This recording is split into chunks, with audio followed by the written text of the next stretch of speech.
Bab berhenti atau singgah di Mekah, singgahnya orang haji di Mekah, dan bab mewariskan duriha, yakni rumah-rumah di Mekah. Dengan sanadnya Imam Muslim meriwayatkan daripada Usamah bin Zaid bin Harithah bahwasanya dia berkata kepada Rasulullah, dia berkata, "Wahai Rasulullah, adakah engkau akan singgah di rumahmu di Mekah?" Nabi SAW pun menjawab, "Mana ada akil tinggal mana-mana tanah ataupun rumah kepada kita. Akil telah mewarisi Abu Talib, dia dan Talib, dan Ja'far, begitu juga Ali tidak mewarisi apa-apa, kerana kedua-dua mereka Islam, dan Aqil dan Talib kedua-duanya kafir." Ini pada ketika itu. Dengan sanadnya Imam Muslim meriwayatkan daripada Usamah bin Zaid, katanya, "Aku berkata, wahai Rasulullah, di manakah engkau akan singgah besok?" Pertanyaan ini dikemukakan dalam haji, pada ketika Nabi SAW mengerjakan haji, ketika mana kami telah hampir sampai ke Mekah. Faqala wa hal taraka lana aqilun manzilan. Maka Nabi SAW pun berkata kepada kami, adakah Aqil telah meninggalkan rumah, mana-mana rumah kepada kita, ataupun mana ada Aqil tinggal rumah untuk kita?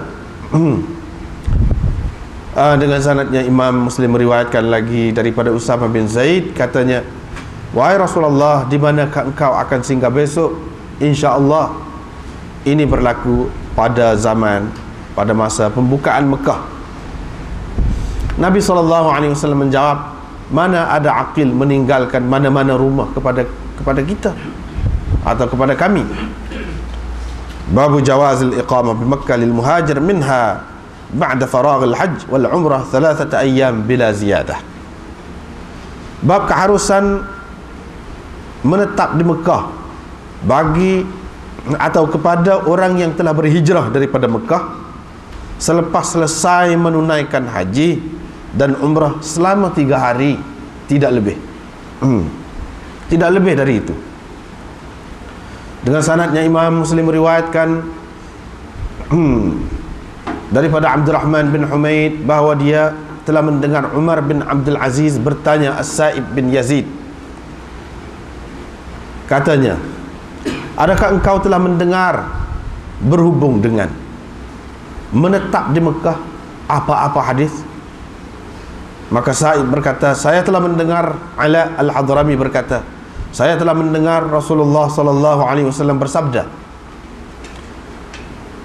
orang yang telah berhijrah, muhajir, yakni orang yang telah berhijrah, yakni dari Mekah ke Madinah, boleh menetap selama tiga malam ataupun 3 hari lah, selepas daripada selesai mengerjakan haji di Mekah.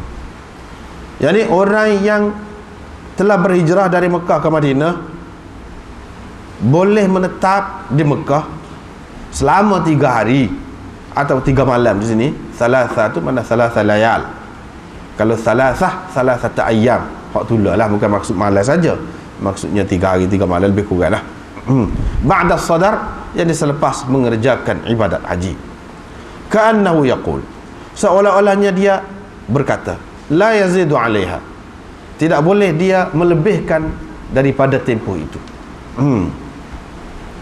Dengan sanadnya Imam Muslim meriwayatkan daripada Abdurrahman bin Humaid lagi, katanya, saya mendengar Umar bin Abdul Aziz berkata kepada orang-orang yang berada dalam majlisnya, "Adakah pernah kamu mendengar tentang duduk singgah di Mekah?" Sa'ib bin Yazid pun berkata, "Saya telah mendengar Ala," atau dia berkata Ala bin Al-Hadrami. Qala, katanya, Rasulullah SAW bersabda, "Yuqimul muhajir." Muhajir, yani orang yang berhijrah, yang ini telah berhijrah lah, boleh berada di Mekah selepas menunaikan ibadat hajinya salasan, selama 3 malam. Dengan sanadnya lagi Imam Muslim meriwayatkan daripada yang sama juga, lebih kurang tadi juga. Dia kata Sa'ib berkata, saya telah mendengar Ala bin Al-Hadrami berkata, saya telah mendengar Rasulullah SAW bersabda, 3 malam muhajir boleh berada di Mekah selepas sadar, yang selepas mengerjakan selesai mengerjakan ibadat haji.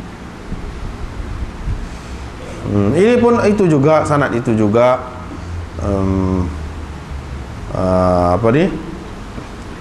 sanad atas tu gitu juga, cuma bawah-bawah tu saja berlainannya.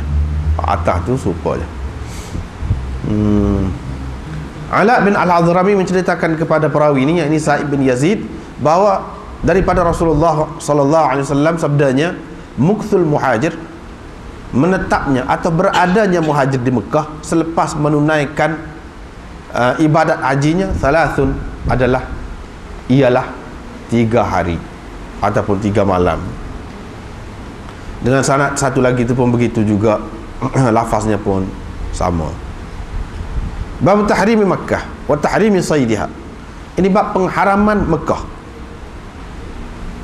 dan pengharaman binatang buruannya, khalaha, rumputnya, pokok-pokoknya, waluqatatiha, dan barang-barang yang tercicir di Mekah, kecuali kepada munsyid, yakni orang yang ditugas khusus untuk memungutnya dengan tujuan akan mengisytiharkan kepada orang ramai, alad dawam, secara berkekalan, secara berpanjangan, buat selama-lamanya.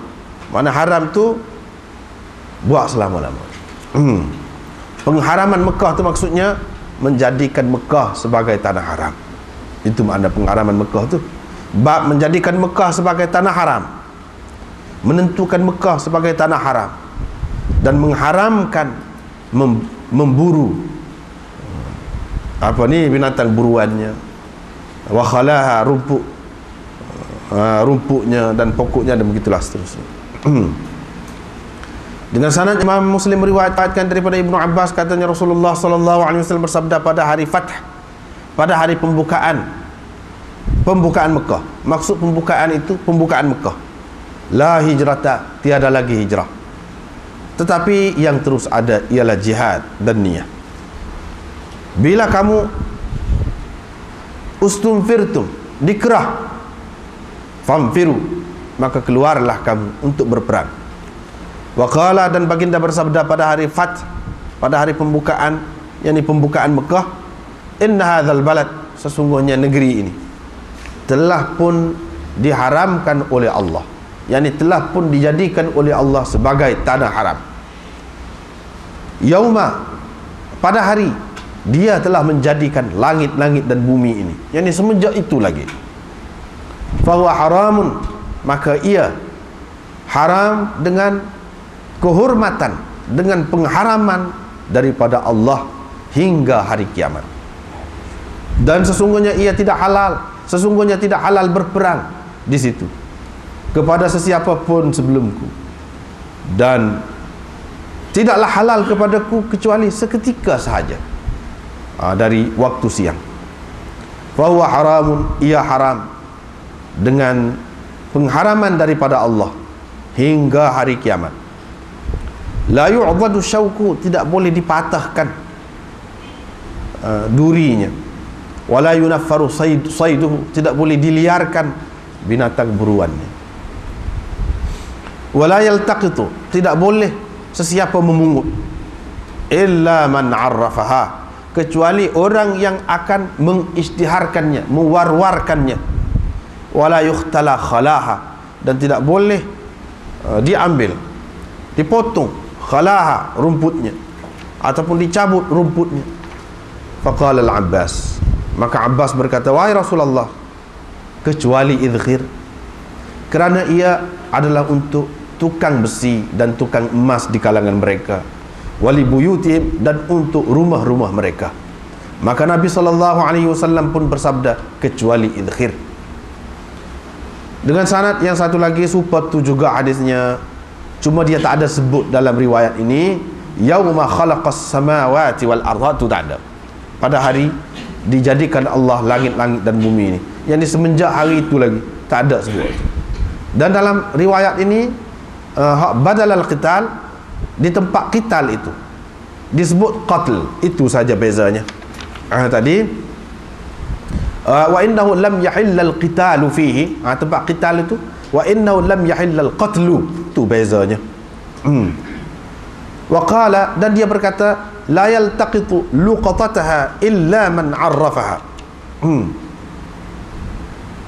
Tadi la yaltaqitu illa man 'arrafaha, ini beza sikit. Dalam riwayat ini dia kata la yaltaqitu luqatatahu illa man 'arrafaha, itu sikit saja bezanya.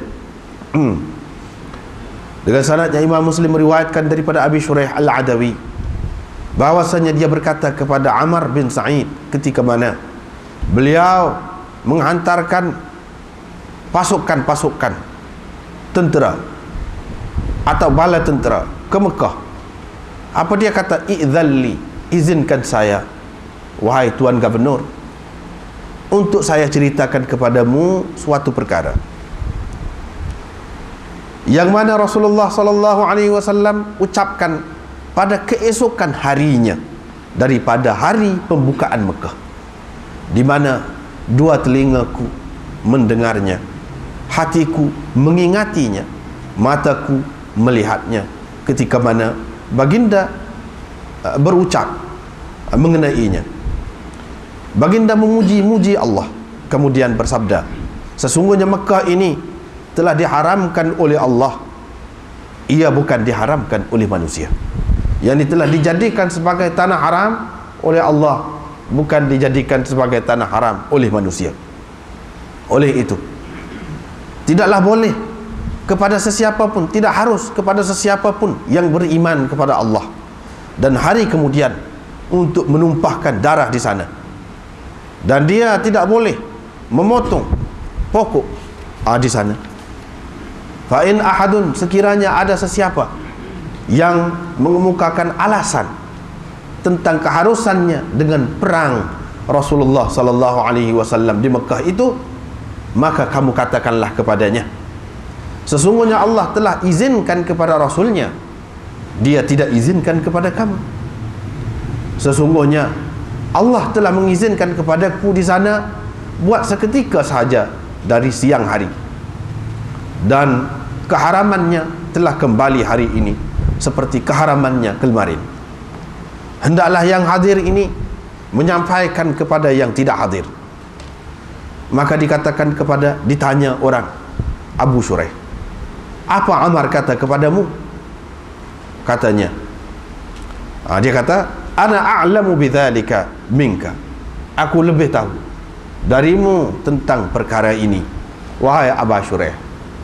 Tanah haram tidak dapat melindungi orang yang derhaka dan orang yang lari kerana kes darah dan orang yang lari kerana sesuatu kerosakan yang dilakukannya. Dengan sanadnya Imam Muslim meriwayatkan daripada Abu Hurairah, katanya bila Allah Azza wa Jalla memenangkan, menaklukkan Mekah kepada Rasulnya, maka baginda bangun di hadapan orang ramai, baginda memuji-muji Allah, kemudian bersabda, sesungguhnya Allah telah menahan tentera gajah dari menceroboh Mekah, dan Allah telah memberikan kekuasaan kepada Rasulnya untuk membukanya, untuk menakluknya, kepada Rasulnya dan orang-orang mukmin untuk menakluknya. Wa innaha, dan sesungguhnya Mekah ni tidak halal kepada sesiapa pun sebelumku, ia hanya telah dihalalkan kepadaku satu ketika sahaja dari waktu siang, dan ia tidak akan halal kepada sesiapa pun selepasku. Kerana itu tidaklah boleh diliarkan, dikejar, maksudnya dikejar, dihambat binatang liar di sana. Wala yukhtala syauquha, sayduha, mana binatang buruan, yakni binatang liar lah. Wala yukhtala syauqha, dan tidak boleh dipatahkan duri yang ada di pokok-pokok dia. Wala ta'illu saqitatuha illa limunshid, dan tidak halal barang tercicir di sana kecuali kepada munsyid, jadi kepada orang yang akan mewar-warkannya. Wa man qutila lahu qatil, dan sesiapa yang terbunuh, sesiapa yang terbunuh di kalangan dia tu, sesiapa ada orang terbunuh, orang di bawah dia, di bawah jagaan dia, sesiapa yang terbunuh seseorang di bawah jagaannya, itu maksudnya man qutila lahu qatil. Itu sesiapa yang terbunuh seseorang yang berada di bawah jagaannya, fahuwa bi khairin nazarain, dia berhak memilih satu daripada dua perkara ini. Sama ada akan diberikan kepadanya fidyah, ganti rugi, ataupun tebusan, wa imma an yuqtala, atau sama ada diberikan kuasa kepadanya untuk membunuh. Nah, itu pilih di antara dua. Abbas pun berkata, kecuali idkhir wahai Rasulullah, kerana kami masukkannya ke dalam kubur kami dan kami guna untuk rumah-rumah kami, atau kita lah kerana kita gunakannya untuk menutup kubur-kubur kita dan rumah-rumah kita untuk rumah-rumah kita, maka Rasulullah sallallahu alaihi wasallam pun berkata illal idkhir, kecuali idkhir. Abu Syah pun bangun. Dia adalah seorang lelaki penduduk Yaman. Dia berkata, faqala uktubu li abi, uktubu li. Dia pun kata uktubu li, tulislah untuk saya, tulislah untuk saya wahai Rasulullah.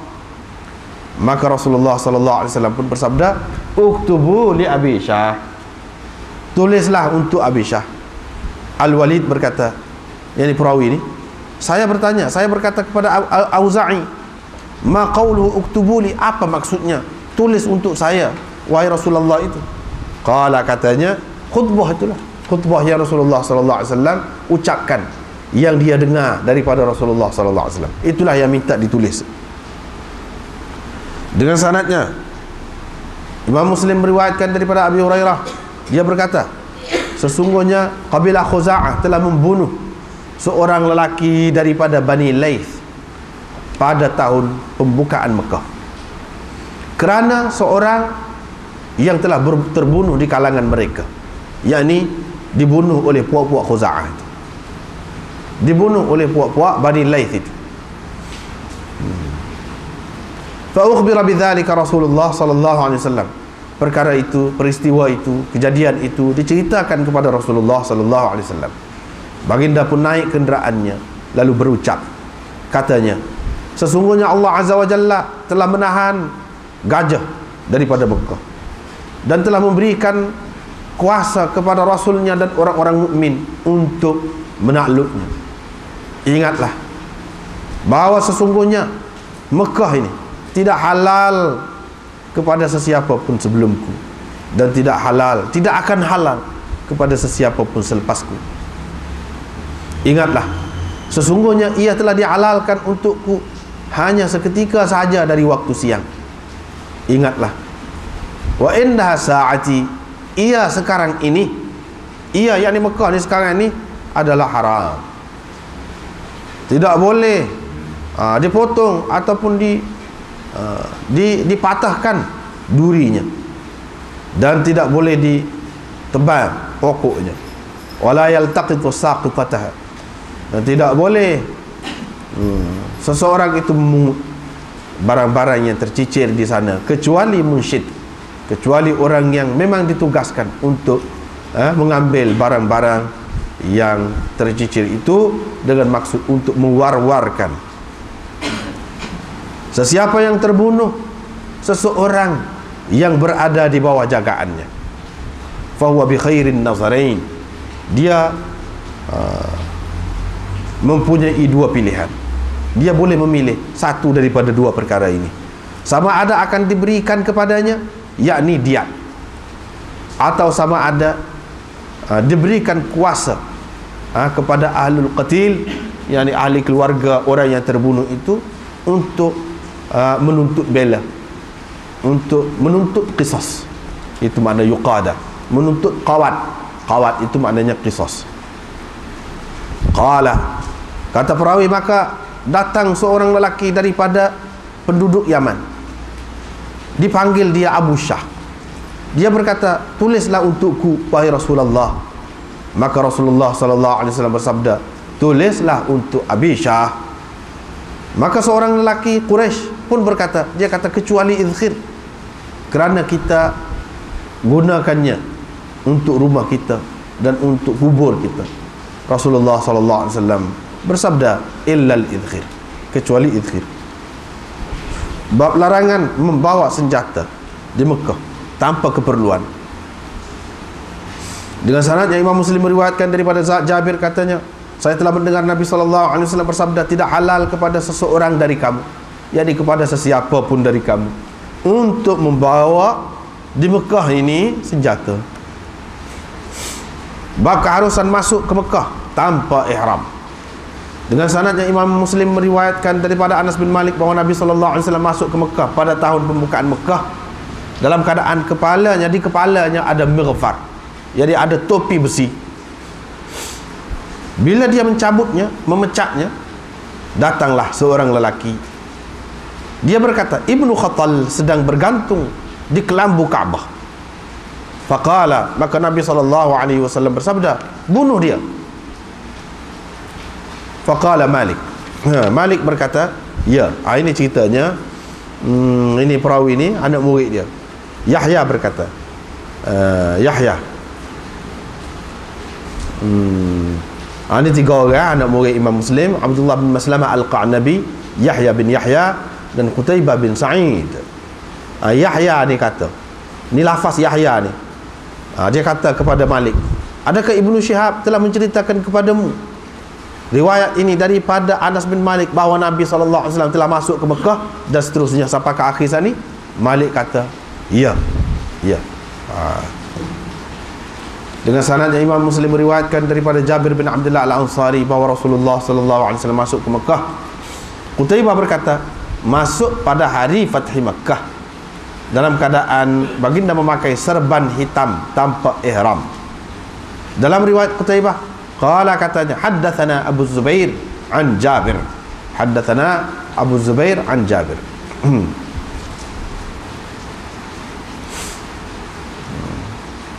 Dengan sanadnya Imam Muslim meriwayatkan daripada Jabir bin Abdullah bahawa Nabi SAW masuk pada hari pembukaan Mekah dengan memakai serban hitam.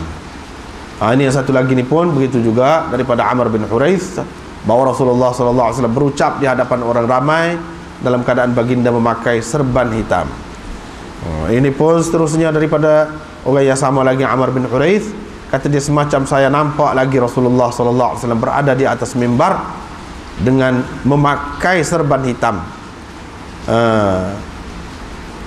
Dalam keadaan serban itu dilepaskan dua ekornya ke atas belikat, di antara dua belikat Nabi SAW.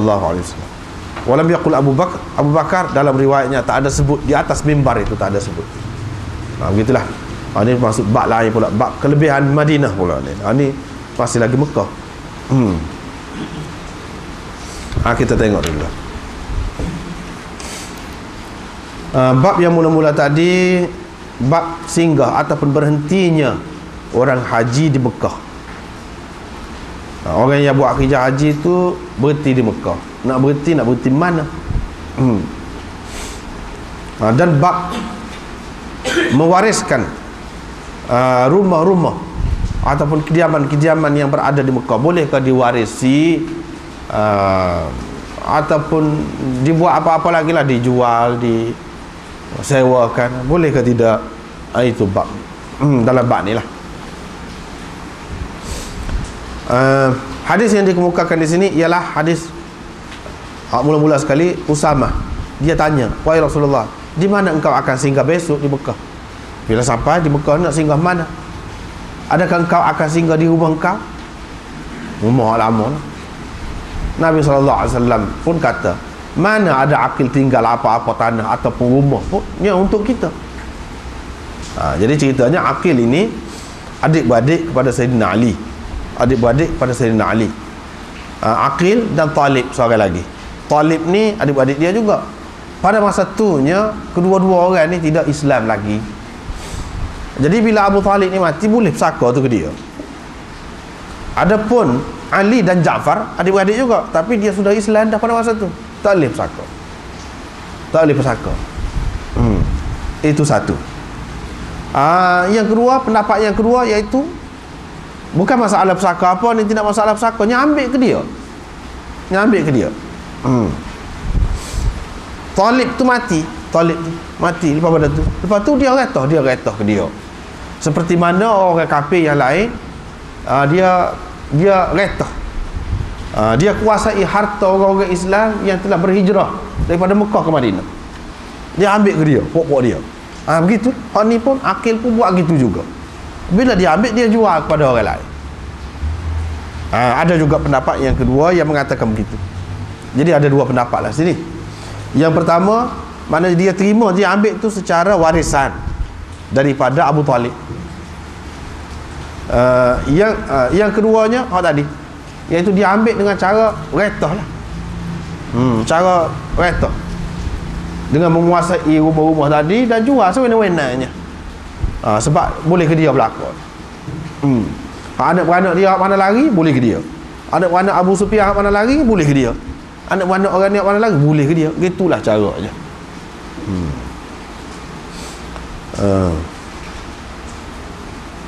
Tetapi daripada tajuk yang Imam Muslim buat ini, nampaknya Imam Muslim mentarjihkan pendapat yang pertama. Apa ni Imam Nawawi syarah apa ni, tajuk ni dibuat oleh Imam Nawawi.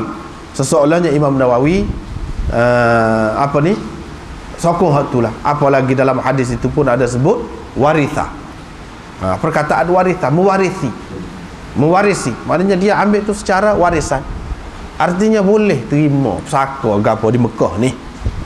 Kalau orang kafir boleh, orang Islam lebih-lebih lagi lah. Lebih-lebih lagi lah.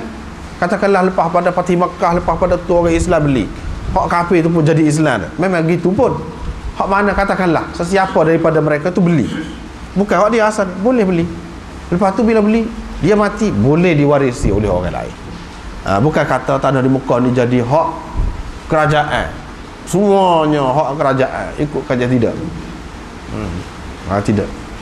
Maknanya dia ada nilai, dan nilai itu berada di tangan siapa dia pemilik dia. Milik dengan apa cara tak kira lah. Milik dengan apa cara tak kira. Itu yang pertama.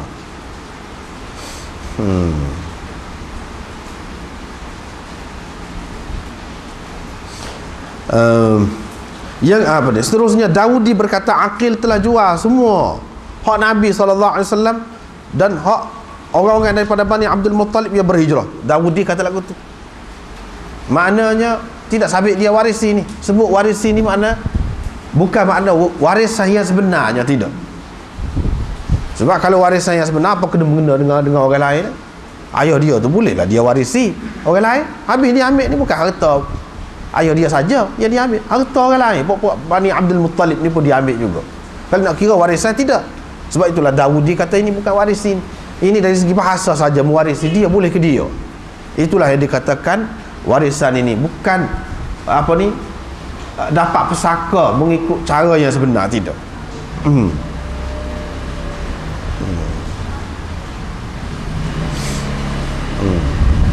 Ini hadis ini menjadi dalil kepada mazhab Syafi'i dan orang-orang yang sependapat dengannya bahawa Mekah itu telah ditakluk secara suluh, secara damai, bukan secara perang, bukan secara kekerasan, unwatan, tidak. Tetapi secara suluhan, secara damai. Apa dalil? Dalilnya Nabi SAW kekalkan hak milik orang-orang hak sedia. Tidak kata dia batalkan. Kalau dia masuk tu secara kekerasan, secara perang, artinya negeri itu ditakluk, dikuasai oleh dia semua. Jadi milik kerajaan, ikut kerajaan lah nak ambil hak siapa-siapa, nak halau siapa pun daripada rumah. Ini tidak, dia kekalkan. dia kekalkan. Dan penjualan orang kafir terhadap harta dia tu dia anggap sah, diterima. Tidak kata dibatalkan. Hak akil jual tu kira tak jadi. Pasal apa? Muka dia kafir. Tidak. Mana ini menunjukkan Islam mengiktiraf jual beli orang kafir. Jual kepada orang Islam. Kalau dia jual sama kafir dia iktiraf. Dan ini juga, hadis ini juga menunjukkan bahawa apa yang berlaku semasa pemerintahan dulu tetap berlaku juga, walaupun kuasa ataupun pemerintahan kerajaan lain berlaku juga. Tidak kata dulu dia buta banyak, lepas tu hak ni naik, oh macam mana kita nak bayar, kita tak boleh bayar sebab bukan kita buta, dia bayar. Tidak lagu tu, tidak lagu tu. Memang peraturan ini diterima oleh semua. Kena menanggung, kena menanggung. Jadi bagi mereka ini dia kata tidak, ini secara suluh, secara suluh. Bukti suluhnya boleh dijual, diterima sebagai hak milik. Padahal mereka itu ramai yang kafir, yang apa? Bapa Nabi SAW tak ambil. Bagi golongan yang lain, Malik, Hanafi, Imam Abu Hanifah pun dia kata dah. Mekah itu takluk, Fatih Makkah, takluk ni apa makna? Mesti dengan perang. Pak Nabi SAW pergi pakai topi besi itu buat apa dia? Pergi dengan kepung tu daripada sebelah sini, sebelah bawah, sebelah sekeliling, pergi kepung tu pergi buat ke dia? Cuma tidak berlaku perang. Tetapi kira-kira nak pergi perang. Kira-kira nak pergi perang. Sebab dia pakai topi besi apa semua tu. Itu kata mereka. Jadi dikuasai secara apa? Secara kekerasan. Mana dengan pergi tu dengan maksud perang. Lepas tu apa yang dikekalkan ni? Dikekalkan ni dah muka jadi Islam. Tak boleh ambil hak orang Islam. Dia kata kut tu. Dia kata kut. Jadi hak dia. Kecuali hak mana ada hak kafir, hak lari, hak pergi lari. Dia ada harta. Tu jadi hak kerajaan. Tidak jadi hak siapa-siapa. Itu mengikut pendapat mereka. Ada khilaf dalam masalah ni. Ada khilaf dalam masalah ni. Jadi Nabi SAW kata nak singgah mana? Tak, akhir ada tinggal mananya. Ini bukan bermakna Nabi SAW tak ada tempat nak singgah. Tak ada siapa dia mengalu-ngalukan kedatangan dia. Tak ada orang yang nak bui ruang rumah dia untuk Nabi SAW. Tidak mana tu. Dia nak ceritanya, dah cerita pasal akil ni. Akil ni kerjaan dia buat lagu tu. Jadi akil ni pun kemudiannya Islam juga. Sebab tu Nabi SAW kira jadi tu, walaupun masuk tu dengan cara kasar, dengan cara nak perang, tapi benda ni benda khilaf lah. Betul lah gitu. Bagi orang yang katakan secara suluh, dia kata sebab itulah tidak diambil, tidak dirampas harta benda tu. Bagi orang yang kata pergi dengan maksud perang tu, nak rampas lagu mana? Dia Islam, masuk Islam. Dan ini adalah satu kurniaan, satu pengampunan umum yang begitu istimewa telah diberikan oleh Nabi SAW. Iaitu dia tidak rampas apa tanah-tanah, apa rumah, walaupun pada masa tu baru nak Islam, dia tidak rampas. Ini kelebihan, keistimewaan yang Nabi SAW bagi kepada penduduk Mekah. Bukan maknanya hukum ini umum untuk orang lain pun lagu tu juga. Tidak. Apalagi mereka ini sudah Islam pun, ramai daripada mereka. Itu kata mereka. Jadi ini masalah khilaf lah. Seterusnya daripada hadis ini juga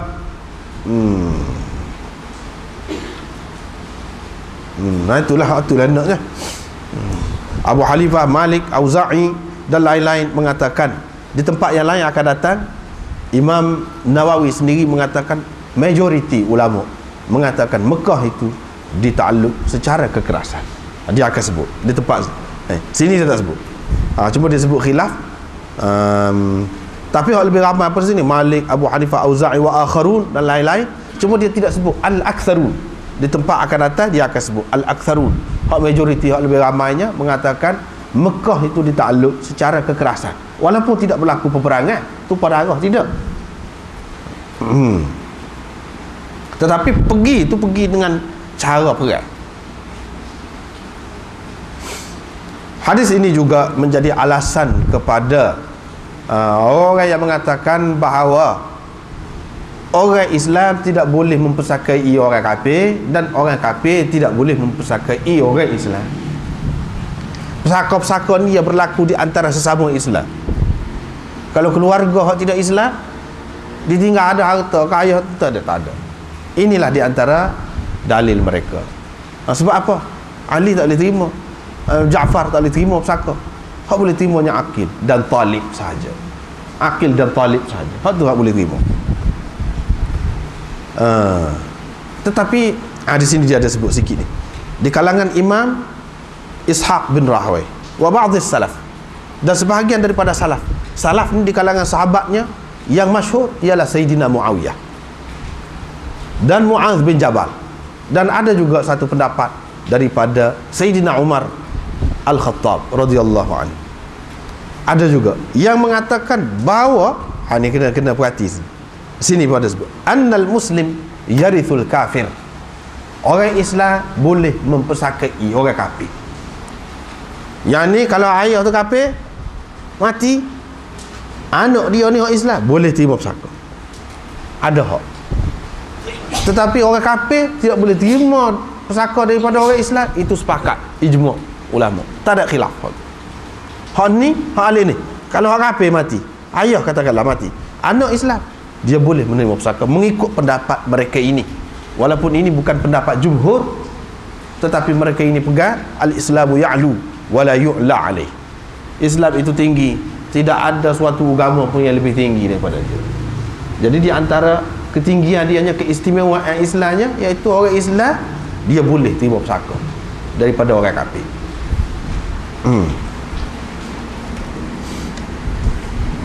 Imam Nawawi pada sebut juga, cuma secara ringkas lah, dari segi dalil-dalil apa dia tak ada sebut.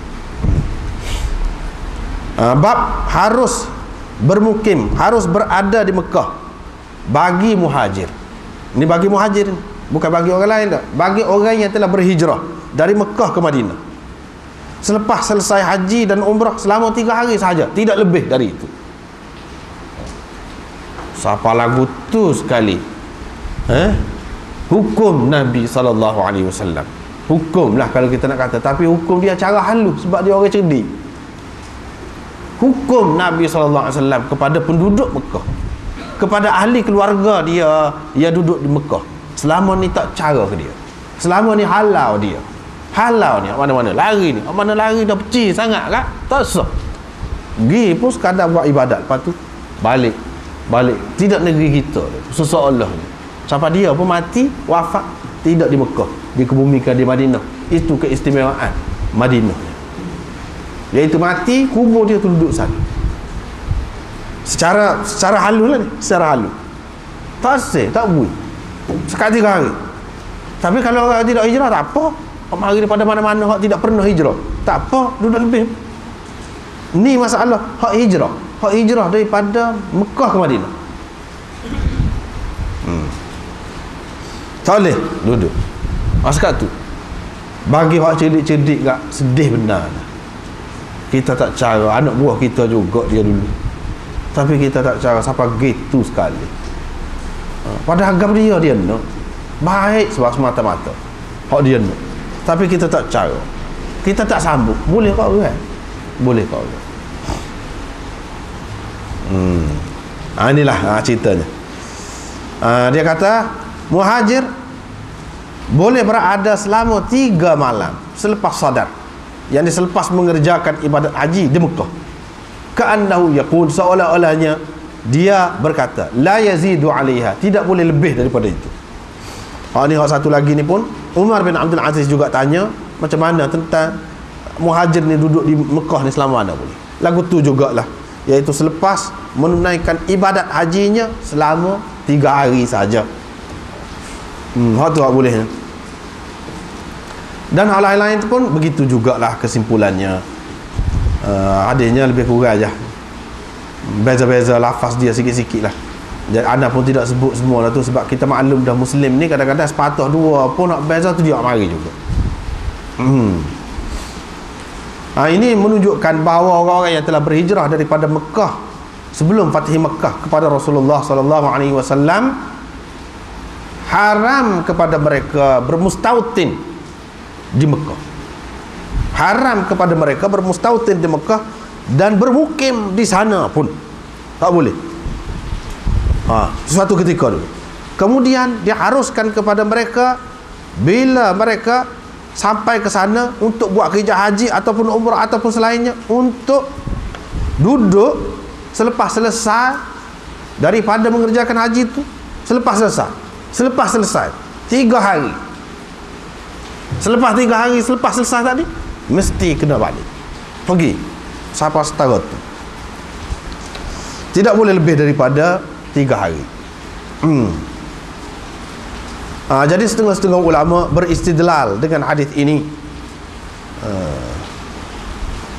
bahawa mukim ni, orang panggil mukim ni sekat 3 hari. Tak kira perjalanan pergi, perjalanan balik, tak kira. Satu tempat tu mazhab Syafi'i ni yang dia pegangnya. Sebab tidak boleh lebih daripada 3 hari bermukim di situ. Orang panggil mukim ni sekat 3 hari. Mana dalam masa 3 hari tu boleh nak qasar, nak jamuk ke apa. Daripada hal inilah salah satu dalil mereka. Bagi orang yang mengatakan lebih lagi boleh tu, dia tak pakai hak ni. Dia kata hak ni cerita lain ni, khusus untuk demon ni. Dia kata khusus untuk demon ni. Bukan semua orang yang bermukim tu maksudnya terhad dengan 3 hari. Bahkan ada lagi dalam hadis-hadis yang lain, banyak lagi yang sebutkan mukim tu kepada hak lebih daripada 3 hari pun mukim lagi disebut. Tidak bermakna mukim tu sekat 3 hari. Ini berkenaan dengan demon ni, khusus ni. Tak boleh nak eret ni, kata dia. Nak buat dalil tak boleh.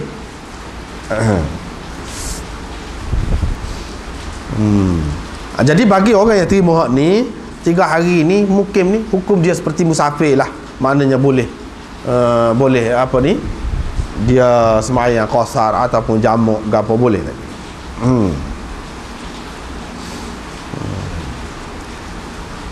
Apa ni, begitulah hukumnya. Asal perkara. Yang keduanya, selepas daripada dia mengerjakan ibadat haji semua sekali. Hak ni maksudnya termasuk tawaf wida' ke, tawaf wada' tu kau panggil, ataupun tidak? Jawabnya tidak termasuk tawaf wada'. Semua ibadat-ibadat haji yang lain. Sebab tawaf wada' ni maknanya lepas pada tu kira berakad, klik selalu. Ni tidak, 3 hari lagi lepas pada selesai tu boleh duduk. Maknanya kalau tawaf wada' selalu, lagu mana? Dia duduk lagi situ.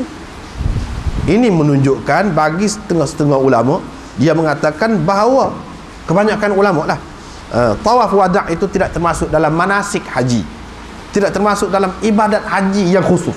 Tidak termasuk dalam manasik haji. Bahkan ia adalah satu ibadat yang berasingan, satu ibadat suku, tidak berkait dengan haji, tidak berkait dengan gapo. Ibadat suku, sesiapa yang nak meninggalkan Mekah, dia ada lah tu, tawaf wada'. Tak kira lah apa ni dia tu buat ibadat umrah haji ke gapo ke atau tidak. Ia bukan termasuk dalam nusuk, kata dia. Kerana itulah tidak diperintahkan penduduk Mekah ataupun orang yang bermukim di situ, tidak asal Mekah pun tidak disuruh tawaf wada' tu. Sebab apa? Sebab ia tidak merupakan ibadat haji. Kalau ibadat haji tak kira lah, semua kena belaka.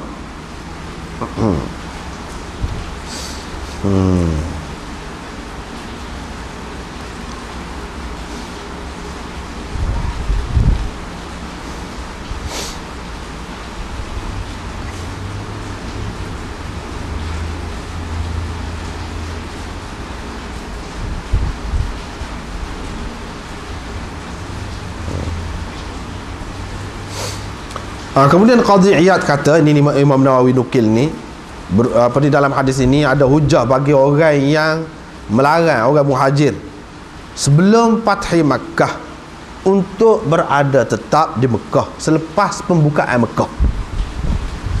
Qala, kata Qadhi Iyad, inilah pendapat jumhur ulama.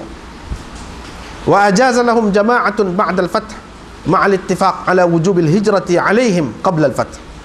Satu kumpulan ulama kata harus kepada mereka selepas pembukaan Mekah ni boleh nak duduk, boleh. Tetapi sepakat dia kena hijrah juga sebelum pembukaan Mekah tu. Sebelum pembukaan Mekah kena hijrah. Lepas hijrah tu, masa pembukaan Mekah, katakanlah dia nak duduk. Setengah ulama kata ada, boleh. Ada ulama kata boleh. Tetapi sebelum hijrah tu dia kena hijrah dulu. Selepas hijrah, ni pembukaan Mekah, boleh dia nak duduk, tapi ini tak ramah, bukan jumhur. Hak ramahnya kata tak boleh duduk di Mekah. Dan wujub suknal Madinah, wajib dia kena duduk di Madinah bersama-sama Nabi SAW. Adapun hak tidak muhajir dan hak beriman selepas daripada itu, harus duduk mana-mana pun boleh. Sama ada Mekah ke lain, tak apa. Boleh. Tapi Madinah tak boleh pergi duduk juga. Hak tidak hijrah sebelum Fatih Mekah tak boleh pergi duduk.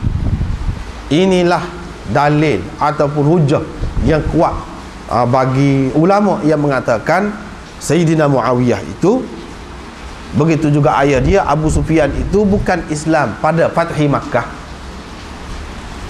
Tahu yang ke-8 tu. Kena perhati sini. Ramai kalau kita tengok dalam seluruh kitab tu, ramailah ulama-ulama. Dia kata jumhur ulama kata, kebanyakan ulama kata Muawiyah ni ataupun Abu Sufyan ni Islam pada Fatih Makkah tahun yang ke-8.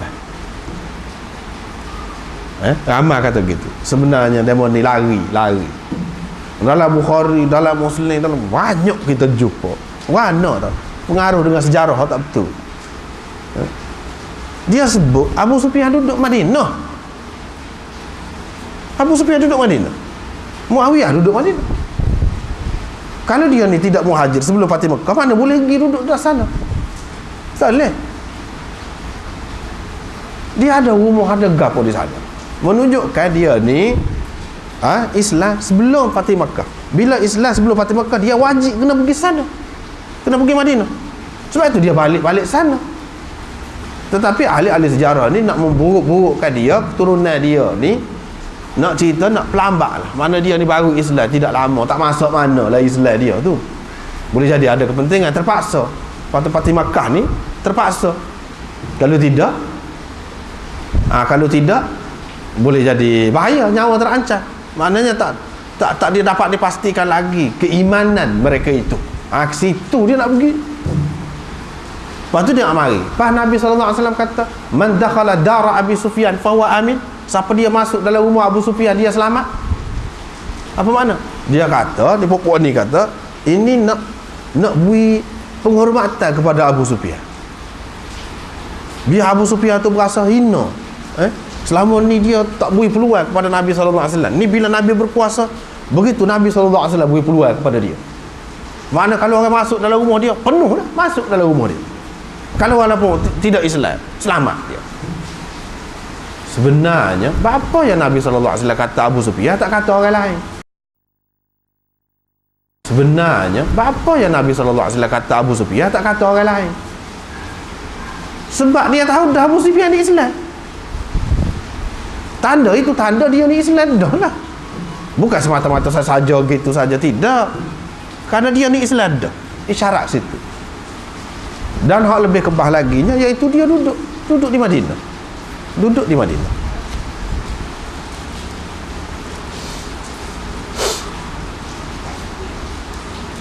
Setengah-setengah tu pula buat lari pula. Ni lah betul, pengaruh dengan sejarah tak betul. Abu Sufyan lain pula, dia kata hak tu duduk Madinah tu. Ada juga yang kata lagu tu. Sebenarnya tak ada. Abu Sufyan tu lah. Bahkan disebutkan Abu Sufyan itu su'luk dia tu. Abu Muawiyah pun lagu tu juga susah dia bila duduk sana. Apa susah? Kalau selepas Fatih Makkah, kalau boleh duduk sana, harta dia banyak. Apa yang susah? Jadi dia ni orang sesaknya. Ni menunjukkan dia hijrah sebelum pada tu. Bila hijrah sebelum Fatih Makkah, mana boleh bawa harta? Sebab orang lain-lain juga lah. Sebab tu sesak duduk di Madinah. Artinya dia ni orang yang berhijrah kerana agama Allah Subhanahu Wa Taala. Bukan kerana ni benda-benda ni seperti yang didakwa oleh ahli-ahli sejarah. Itulah sebabnya penting kita belajar hadis ni. Penting. Bukan sekarang lah, bukan dalam masalah fiqh sajalah. Dalam masalah sejarah. Kalau tidak, termakan waktu lah kita. Apalagi kalau ada pula orang besar kata, ni orang besar ni, Jalaluddin Suyuti ni kata ni dalam kitab dia Tarikhul Khulafa misalnya. Kita tak kira orang besar apa. Tak kira. Kalau nak kira orang besar lagu tu, tengok Tarikhul Khulafa tu setara mana teruknya. Teruk. Sahabat-sahabat ni teruk. Nak pakai lagu tu? Tak boleh. Kena utamakan Quran dan Sunnah. Quran dan Sunnah. Kalau kita kata riwayat tu betul, mana lebih sahih ni? Apa ni, riwayat Bukhari Muslim ke apa? Mana lebih sahih? Sebab itulah kita tak lagi. Untuk betul keadaan ni dia kena balik sini. Kalau tidak, tak akan perbaiki masyarakat. Tak akan pulih masyarakat. Jadi daripada penyakit yang sudah beribu tahun. Penyakit. Tak akan pulih. Nak pulih, inilah jalan. Kalau tidak, masalah.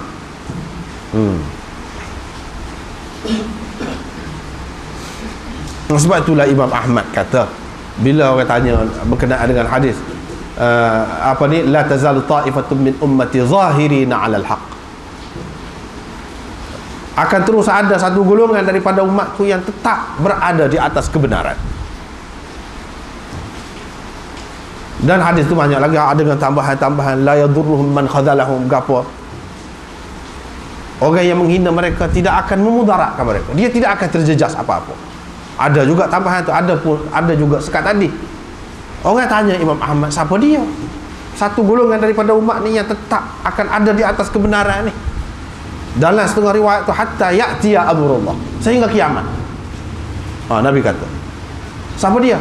Imam Ahmad kata, illam yakunu ahlal hadithi fala adri manhum. Kalau mereka bukan ahlul hadis, aku tak tahu siapa lagi. Maknanya orang yang ikut cara ni memang selamat. Sebab tu Nabi SAW berkata, kamu tak akan sesat. Sekali-kali kamu tak akan sesat kalau pergaduan ni. Dia tak ada ayat kau lain. Tak ada ayat. Kitab sejarah kau tak ada. Sebab apa? Sebab dia tahu dah lah kira-kira apa yang akan berlaku dalam bidang-bidang lain. Teruk. Kalau dalam hadis ni pun bukan banyak juga orang palsu.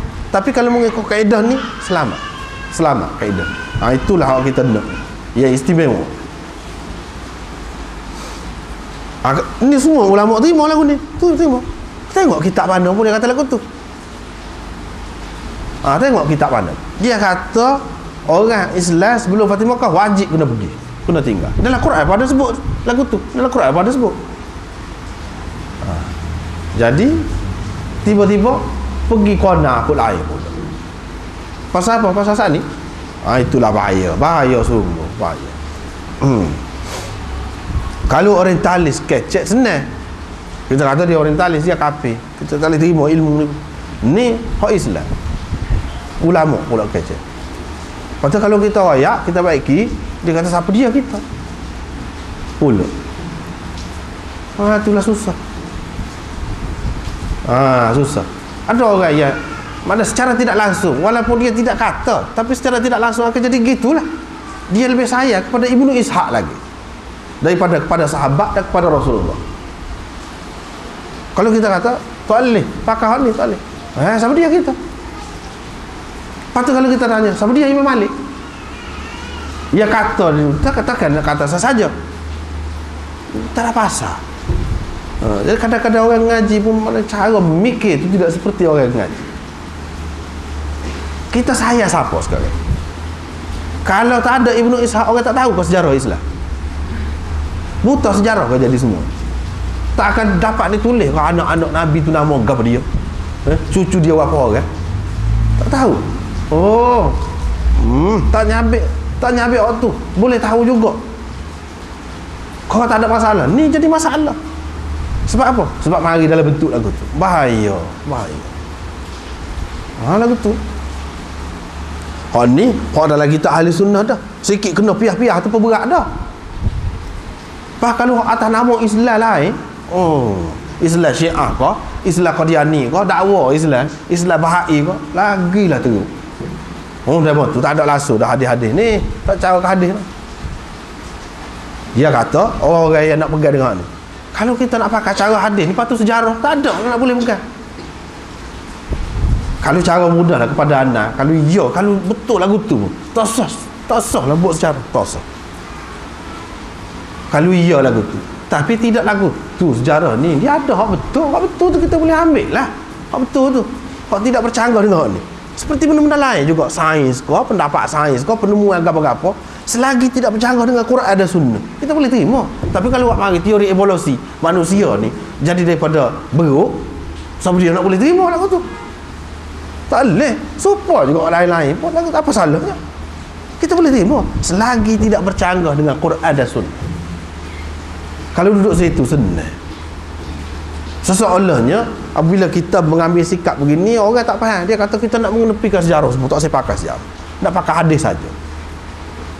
Kalau iya sejarah tu tak betul, kita nak agak dia. Tapi kita pun tidak kata gitu, tak kata semua sejarah tu tak betul. Gapo-gapo pun kita kena nilai dengan Quran dan Sunnah. Hak mana berbetul lah, sesuai, tidak bercanggah, kita boleh terima. Hak mana bercanggah tak boleh. Tak boleh. Pasal apa? Makan diri kita sendiri. Tak ada pasal lagi tu. Beragama ni tak nak suruh selamat. Kalau tidak selamat diri kita, nak ke dia? Inilah payah. Payah. Kita menghadapi pasal apa? Tak pelik sebenarnya benda payah ni. Pasal benda lama. Dia pakai karat. Payah nak ubah. Tetapi dia kena usaha juga. Tak boleh berhenti. Kena usaha juga. Walaupun orang benci, walaupun orang tak suka, walaupun gitu. Dalam hadis tu kata la yadurruhum man khadalahum, tidak akan memudaratkan apa-apa mereka itu, orang yang menghina mereka. Hina itu tak jadi apa, tak jadi masalah, tidak terjejas apa-apa. Kau boleh pahala banyak bagi kita.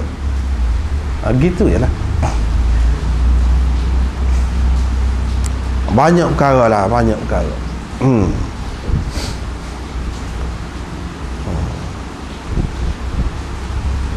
Bab tahrimi Makkah wa tahrimi saydiha. Ini bab Mekah sebagai tanah haram, Mekah mengharamkan Mekah, pengharaman Mekah dan binatang liar di Mekah. Bukan maksud binatang buruan, maksudnya binatang liar. Binatang liar.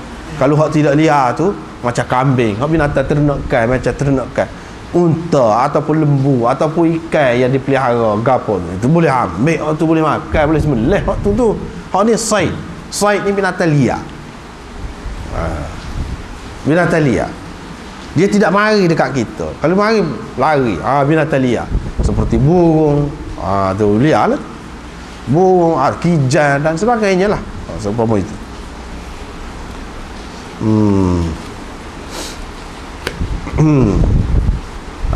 Lepas tu Nabi SAW bersabda pada hari Fath Makkah, la hijrata, tiada lagi hijrah, tak ada lagi hijrah, yang terus adanya jihad dan niyah. Jadi jihad untuk menegakkan Islam, waktu tetap ada. Hijrah ke Madinah dulu pun untuk menegakkan Islam juga. Niat untuk berjuang, untuk menegakkan agama Allah kena ada. Maksudnya azam, keazaman, waktu kena ada. Sebab apa tidak ada hijrah? Sebab dah semua Islam berlakon dah. Mekah pun jadi Islam, nak hijrah warga dia lagi. Dulu hijrah kerana tidak bebas duduk di Mekah. Ini dah Mekah tu sudah ditakluk, nak hijrah warga dia lagi. Tidak ada lagi hijrah. Tetapi yang terus adanya jihad dan niyah. Ada juga ulama mengatakan tidak ada lagi hijrah.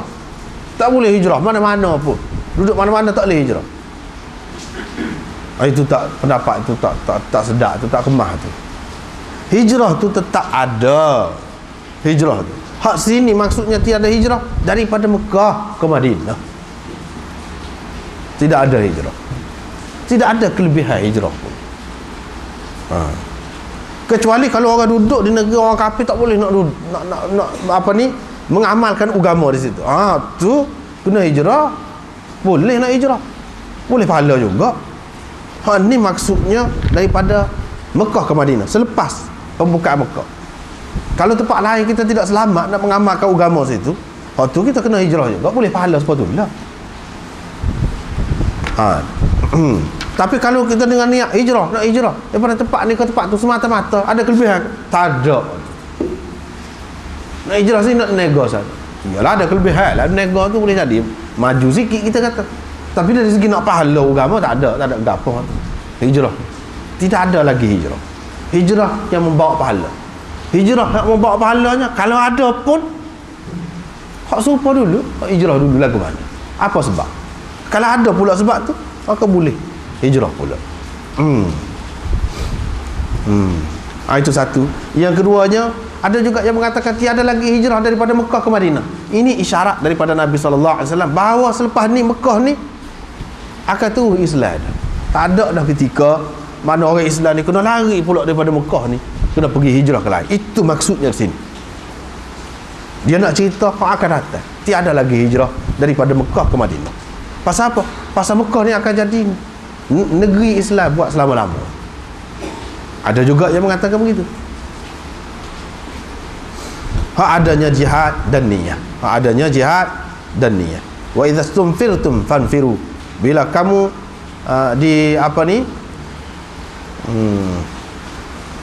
bila kamu dipanggil untuk perang, fanfiru, maka kamu keluarlah pergi perang.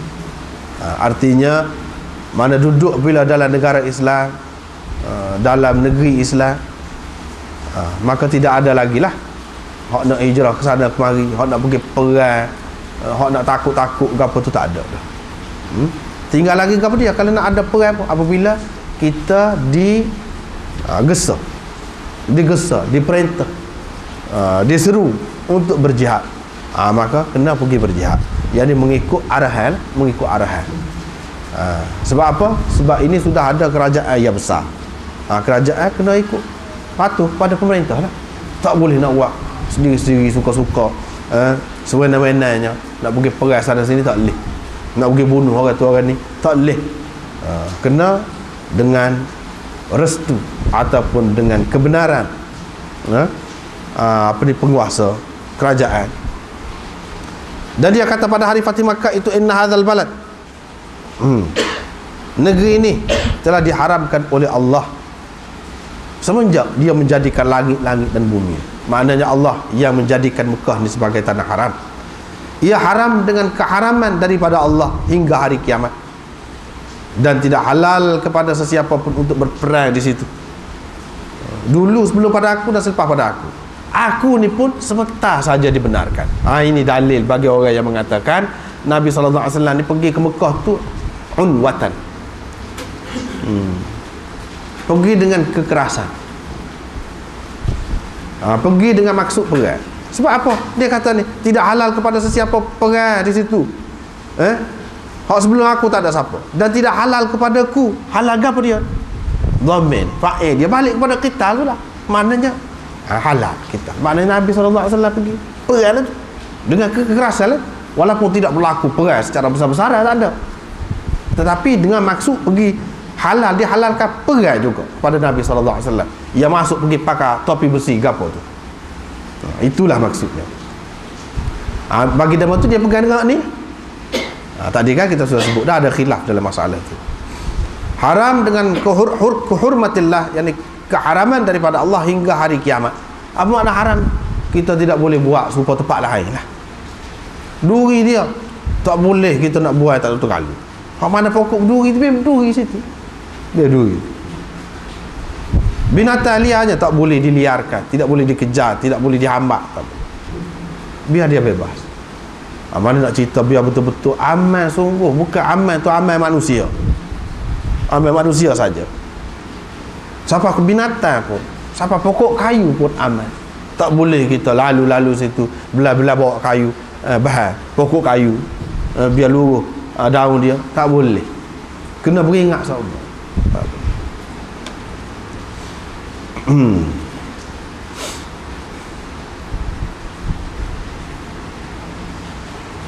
Ini menjadi asas juga kepada tindakan pemerintah, kerajaan, mana-mana kerajaan lah, dia boleh kita kata menguatkuasakan mana kawasan-kawasan tertentu sebagai kawasan larangan. Kawasan ni tak boleh dibedil burung, tak boleh tangkap burung, tak boleh tangkap binatang-binatang, tak boleh. Pokok kayu tak boleh tebang sewenang-wenang, tak boleh untuk jangka masa sekian-sekian lama. Dia ada asas dia juga lah, boleh dikaitkan dengan ni. Tapi hak ni daripada Allah Subhanahu Wa Taala. Hak lain boleh ke nak buat lagu tu? Boleh. Apa tujuan ni? Nak suruh subuh, nak suruh molek, nak suruh baik negeri tu. Dan supaya berasa aman betul. Tahu aman lagu tu pun ada semacam jahat ada. Tak kira lah waktu tu, tak kira lah. Dan buat jahat di situ tidak serupa buat jahat dengan tempat lain. Tapi walaupun begitu ada semacam juga. Ada semacam juga hak curi, hak gapo tu ada semacam.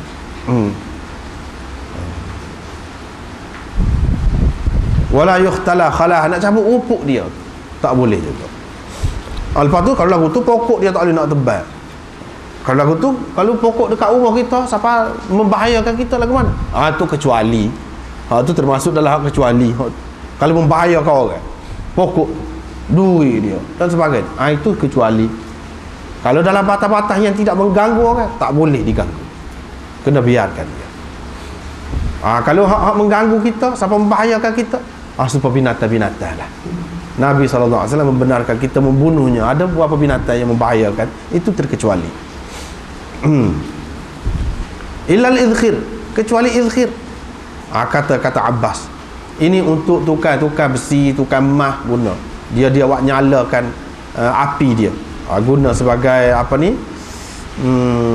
Sebagai kayu api lah, sebagai bahan bakar dia. Untuk rumah orang buat bumbung, orang buat apa ni? Atap, orang buat atap dengan rumput izkhir ini. Dia ikat-ikat dekat apa ni? Kayu-kayu dia tu, ikat letak sebagai bumbung. Begitu juga banyak lagi kegunaannya. Untuk kubur, dalam kubur, untuk tutup biar rapat lubang-lubang liar lahat. Itu pun guna rumput ini juga. Nabi SAW membenarkan. Ini kalau nak ambil dengan sukarela, dengan suka hati pun tak apa. Nak ambil mana? Ambil, tak apa. Ni tidak kata terhad. Ada pun pokok duri ke apa tadi, itu tak boleh, kecuali hak memudaratkan kita, hak membahayakan kita, itu saja yang boleh dicantas ataupun boleh ditebal. Hak lain tak boleh.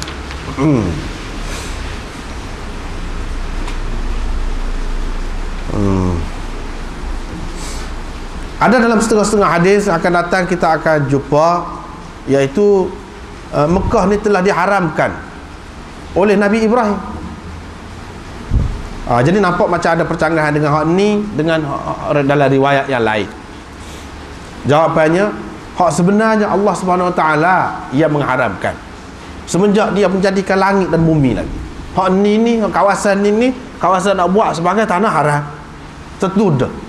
Lepas tu manusia lupa, buat tak cara, langgar, lepas tu lupa. Nabi Ibrahim menyatakannya semula. Nabi Ibrahim menjaganya semula dan mengisytiharkan semula. Itu maksud Ibrahim itu, bukan dia buat daripada pihak dia sendiri. Tidak. Itu maknanya.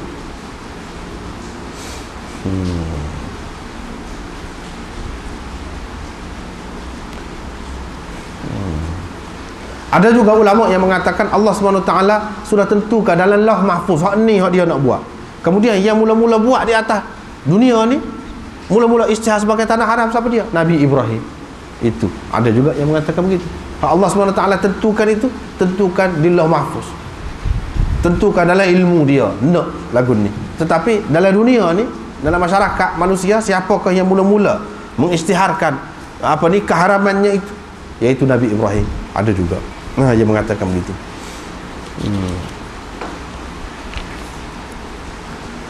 Dan seterusnya lagi itu pun lagu tu juga, anak pungut, barang yang tercicir, barang yang jatuh tak boleh di sana, kecuali ada orang yang sudah ditugaskan, munsyid, orang panggil munsyid.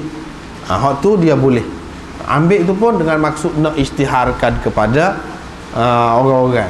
orang ramai, barang siapa dia yang jatuh. Nak ambil tak boleh, nak buat supaya negeri-negeri lain, tempat-tempat lain, bila kita jumpa barang orang jatuh kita boleh ambil, lepas tu kita isytiharkan. Bila cukup setahun, katakanlah setengah-setengah barang tu bila cukup setahun, jadi hak kita. Jadi hak kita. Tak boleh buat lagu tu Mekah sampai bila-bila pun tak boleh. Dia kena isytihar sama. Tidak terhad, tidak akan jadi hak sama-sama. Kalau jadi hak umum, itu lain lah. Dah tak ada orang tak tahu siapa dia juga ni. Jadi hak umum, pahala tu kira sampai kepada dia, itu lain lah. Tapi ditugaskan orang-orang tertentu, tak boleh. Orang yang apa ni tidak ditugaskan tu nak pungut, tak boleh. Ini semua ni nak apa ni, nak latih sebagai latihan kepada diri manusia supaya puasa supaya apalah juga ni. Nak latih. Iaitu patuh kepada arahan, patuh kepada perintah. Adalah tu kira-kiranya. Kalau satu kerajaan tu dia tak benarkan hak ni termasuk dalam yang dilarang. Kalau itu juga kena denda sebanyak sekian-sekian. Adalah tu. Boleh jadi orang yang tidak faham, dia kata, apalah, ni Allah SWT berlaku dalam hutan, banyak lagi. Dia tidak tahu, dia tidak kaji. Kita kena faham benda-benda ni dari segi jangka panjangnya perlu. Perlu biar banyak. Apabila banyak adalah ia baik untuk manusia, baik untuk keseimbangan alam. Baik. Kita tak boleh semena-mena nak tebal suka hati kita, ambil kayu balak, tak boleh lagu tu. Kena ada perkiraan juga. Hak ni lah pengajarannya kepada dia. Ada tempat yang kita minat lagu mana pun, apa ni, burung ni, igak, burung, tak boleh. Kalau igak juga, denda. Itulah pengajaran. Dia asalnya mari situ. Kerajaan-kerajaan buat tu dia mari situ. Kalau Islam, asas dia situlah. Boleh dia buat lagu tu. Dan rakyat ini ataupun pengikut ni, mana dia kena patuh. Dia kena patuh.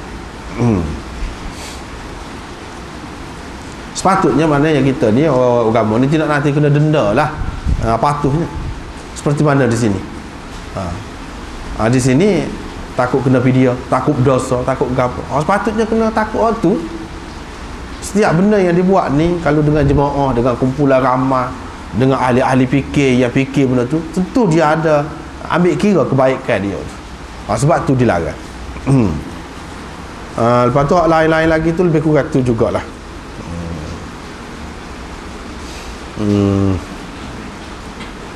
Lebih kurang tu jugalah. Dan Nabi SAW pergi tadi dia pakai topi besi, pakai topi besi. Daripada sini bagi kita orang mengaji hadis ni kena faham lah, dia pakaian ni mengikut keadaan tempat, sesuai dengan keadaan. Tak boleh kita tak perlu kita kemas sangat, kemas sangat, tak perlu. Misalnya kita kata lah nak pakai serban apa je, pakai serban naik motor, kita kata sik tu boleh. Misalnya kita tak perlu kita bahas lah siapa lagu tu. Nabi SAW di sini, kalau kita tengok dalam Syarah Nawawi ni pun dia ada sebut, dia tak pakai serban, dia pakai topi besi. Pasal apa? Nak pergi perang kan ni, hak sesuai je pakai topi besi lah. Begitu juga kalau kita fikir sekarang ni, naik motor, hak sesuai je pakai lagu ni.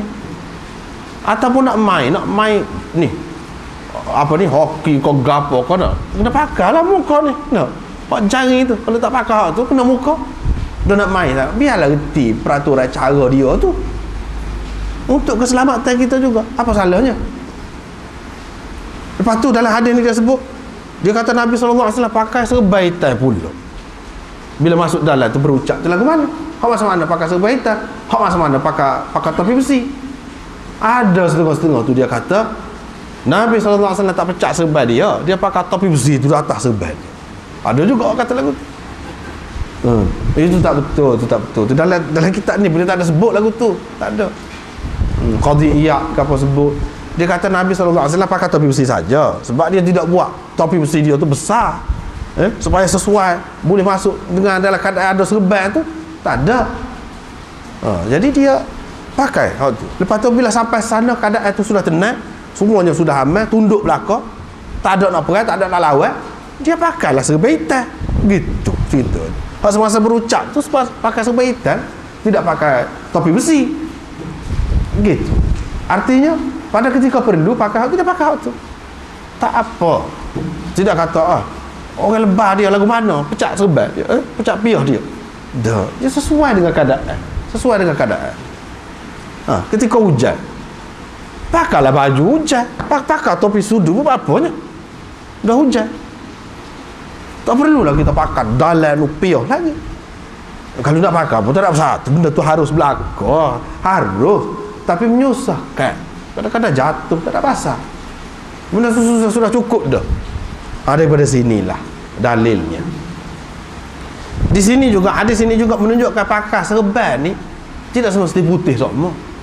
Warna lagu lain pun boleh. Pak hitam pun boleh. Nabi SAW pakai serban hitam sini. Begitu juga pakaian. Nabi SAW tak pakai putih semua. Walaupun ada hadis yang mengatakan sebaik-baik pakaian kamu tu hak putih, tapi dia tidak pakai putih semua. Ada ketikanya warna lagu ni, ada ketika berjalur-jalur, macam-macam pakaian dia tu. Dia tidak putih semua, tidak. Begitu juga kita. Walaupun hak lebih baik, hak lebih comelnya putih, tetapi bukan makna kita terikat dengan hal tu, tidak. Serban tu pun begitu juga. Tetapi ada pula ulama kemudian dibahas, misalnya Mullah Aliul Qari dalam Mirqa' Syarah Mishkat itu, dia kata kalau pakaian ini dia sudah menjadi syiar. Begitu juga kalau asalnya sunnah, tapi dia sudah menjadi syiar kepada ahli bid'ah. Misalnya serban hitam ni jadi syiar kepada orang Syiah, dia kata tidak jadi sunnah. Tidak jadi sunnah. Dalam keadaan itulah. Tapi kalau tempat tu tak ada orang pakai, tak apa. Tidak ada ahli bid'ah, tak apa nak pakai serban hitam. Tapi kalau dalam keadaan ada ahli bid'ah tu, jadi syiar pokok dia, tak boleh. Dia kata hak sunnah pun tidak jadi sunnah. Ni kita kena faham masalah sunnah-sunnah ni. Kadang-kadang hak asal sunnah tidak jadi sunnah, tidak lebih baik kita pakai. Bahkan boleh jadi menimbulkan kekeliruan pula, serupa dengan pokok ahli bid'ah. Itu kata Mullah Aliul Qari dalam Mirqa'. Dalam ni tak ada sebut. Tapi Nabi SAW pakai serban hitam, ada dia kata ini jarang-jarang, bukan semua. Hak kebanyakannya tidak. Hak kebanyakannya tidak.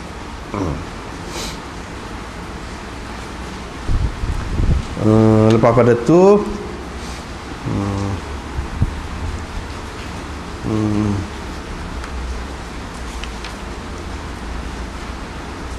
ada lagi setengah-setengahnya perbahasan ni nampaknya tak ada dah. Kita nak itu, ataupun dulu kita jumpa dah juga ada dah jumpa ni. Boleh juga kita tinggalkan saja hak lain-lain tu sebab jumpa dah dulu. Ataupun kalau nak bicara apa, tengoklah, tak ada dah ni masa. Kita berhenti sekat tu dulu lah. Wallahu a'lam.